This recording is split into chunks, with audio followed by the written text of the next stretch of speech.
Should I do it? Yeah. No, you go see it. So you put your down? Yeah. You want me to tell So usually you just hold it like that. So it's, if you, yeah, you just the same. I'll try it the best I can, but I don't know how. What would I do? This is so difficult. That's how I felt when I was in the lab. Big ones here in town.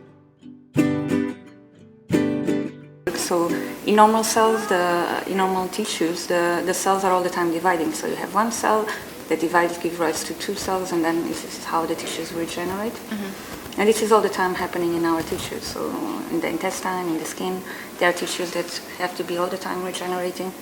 And usually there are two types of genes that tell the cell to grow. So these are the ones that usually are mutated, activated in cancer. They are oncogenes.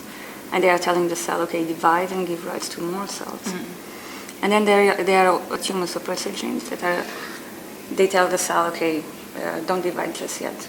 So the way that normal cells, they know whether they have to divide or not is by signals of these two types of genes.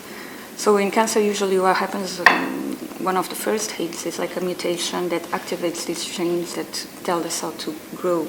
And these are oncogenes. But this is not enough to make the cells become cancer cells, because at the same time you have to take the brakes, so the tumor suppressor genes that are telling the cell, okay, so ones are saying grow, grow, grow, and the other ones say don't grow just yet. So cancer happens when you have first mutation, and then you accumulate more mutations, and the combined activation of oncogenes and inactivation of these tumor suppressor genes is what gives rise to cancer. You know, the reason why I make the paintings in these little pieces like this partly represents the idea that kind of like all matter is made up of the same particles. And I like the idea that I can sort of unite all different parts of the painting with the same small mark. So I'm thinking for the art of science and thinking about things on a cellular level, that it will make sense to use a similar process.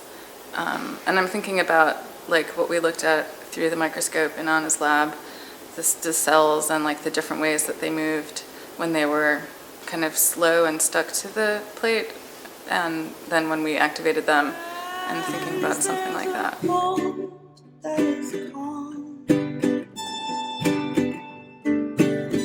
Let me hear something from